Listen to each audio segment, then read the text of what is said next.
So I've been going over my journal recently, and I came to realize that there were a few moments in time when I began to either doubt myself, or I wasn't thinking straight and I wasn't making the right decisions.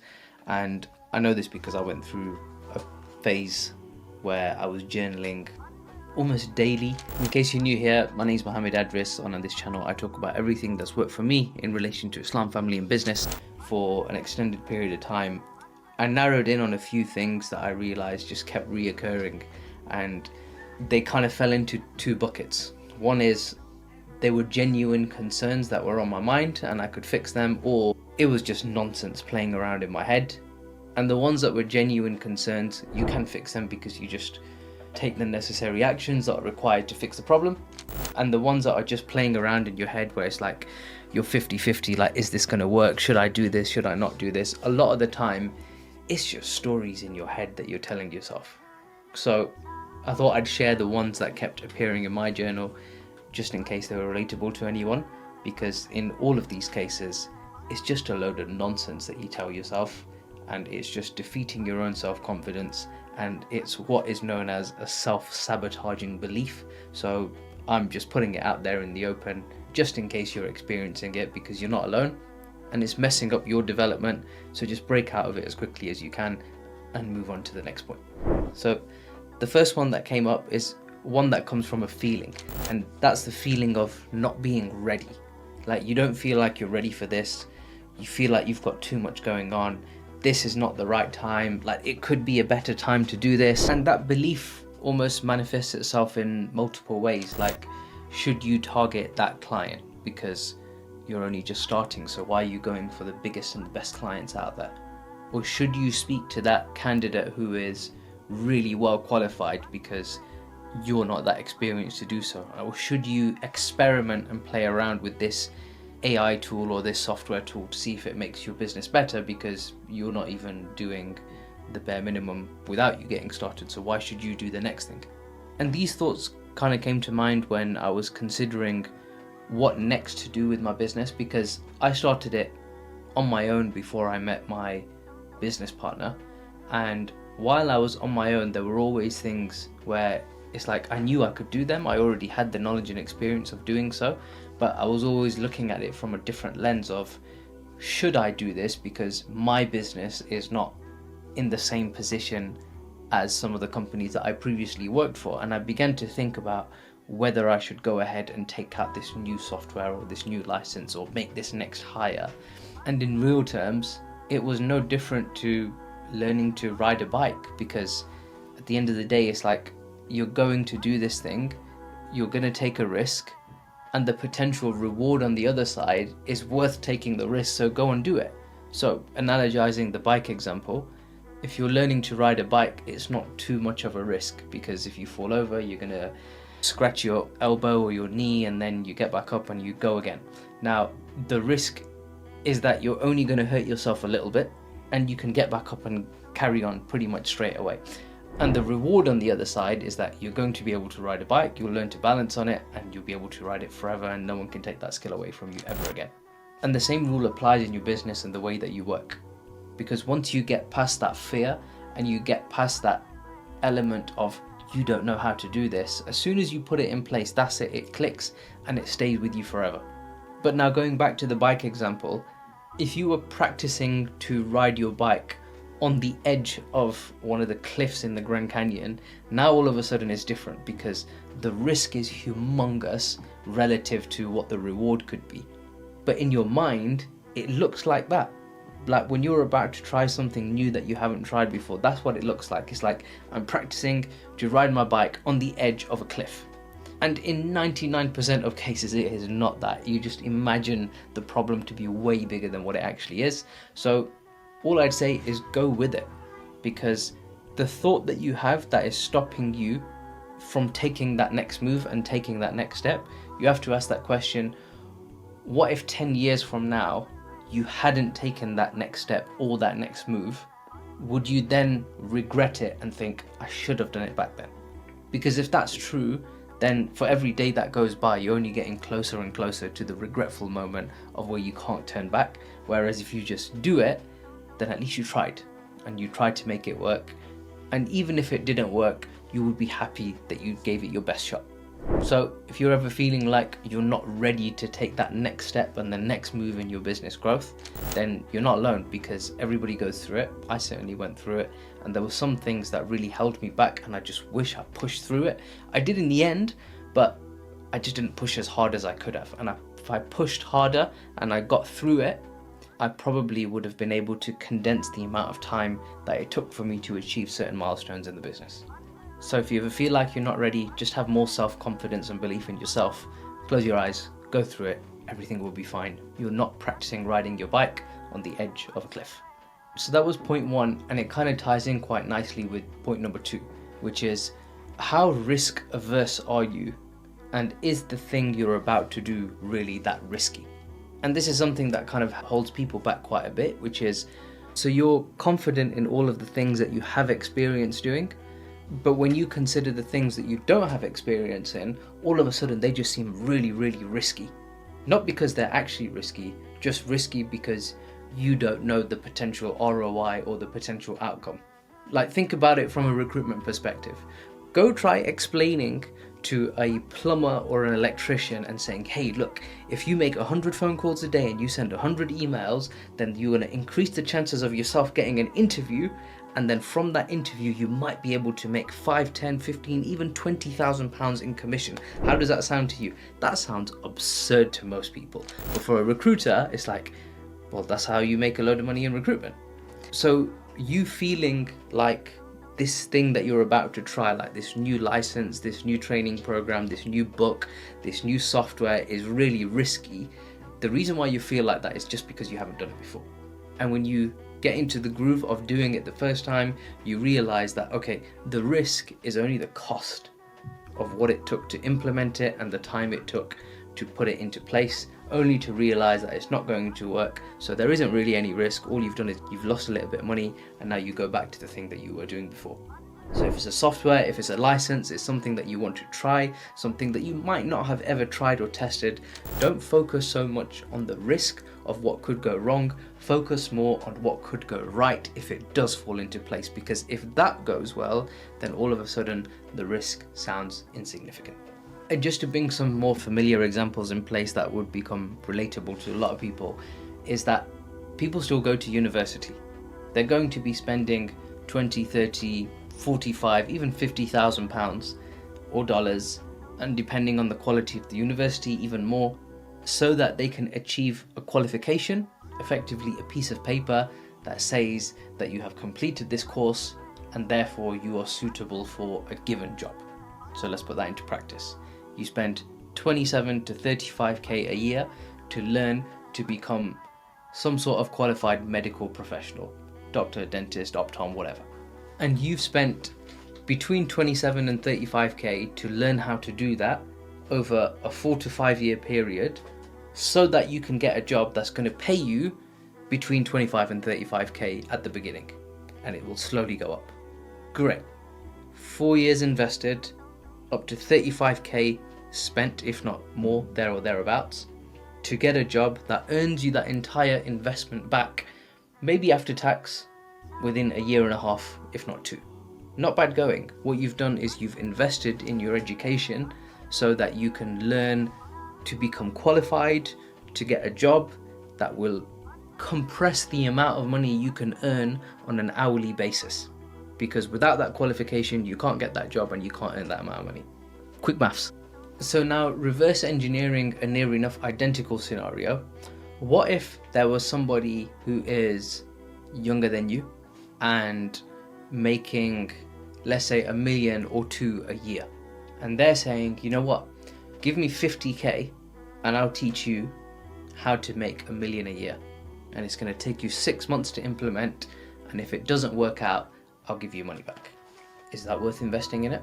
Like, arguably it's a higher ROI compared to some of the medical professions I've just mentioned. There's less risk involved because they'll give you a guarantee, and you can see how many other people have got the same advice and got the same result that you're looking for. So it's a similar circumstance as getting a degree, meaning that you've paid to compress the amount of time it takes for you to learn to either acquire a new skill or become more qualified, or the new person that you need to become to unlock this new level of earning potential. And that applies across the board. For example, there's some sort of training or course you've got to do to become a driving instructor. And driving instructors earn more than what is minimum wage. So anybody who's on minimum wage, go and get that qualification, become a driving instructor, you instantly earn a lot more. And any of these 1 day, 2 day, 3 day courses, even if you did a 1 day course on how to become a good photographer, that's worth investing in, because the other option is minimum wage, you're only going to earn more. So anything that you can do that improves the potential of your hourly earned income is not a risk. It only pushes you in the right direction. If you don't do it properly, then you could fail the course, as is the case for a university degree. And it's the same thing for any other kind of coaching or mentoring that you might receive. If you don't do it properly, then that's on you. But what the course offers is identical, and every single person that goes through it and pays it attention and gives it everything, then they always achieve the same result, just like a personal trainer does. So when it comes to taking risks, the only reason why you feel like something is risky is because you haven't tried it before. And once you get past that initial fear of trying it, you quickly come to realize that the next thing is, what are the options and the potentials of if this does work or if this doesn't work out, and you realize the only thing that you're really risking is a little bit of cash, and that cash you can always make back by continuing doing whatever job you were doing.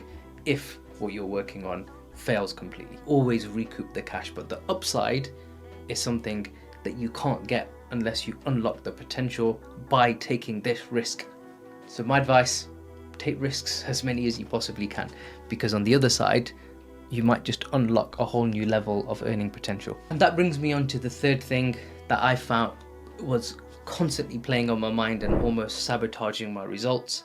And for me to do that, I need to illustrate an example for you. Now, some people might be in that situation and some people might have got past that situation, but I want you to go back to a moment in time where you were just starting your recruitment agency.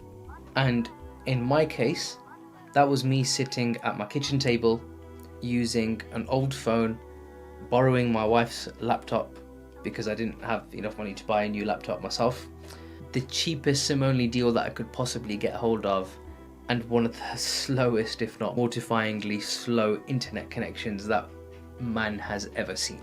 And I would sit at this kitchen table and this desk starting at 7 o'clock in the morning and not finishing until 9 or 10 o'clock at night, 7 days a week for about 4 or 5 months, because I had to do everything from accounting to website to emails to managing the clients, the candidates, and everything that would come my way.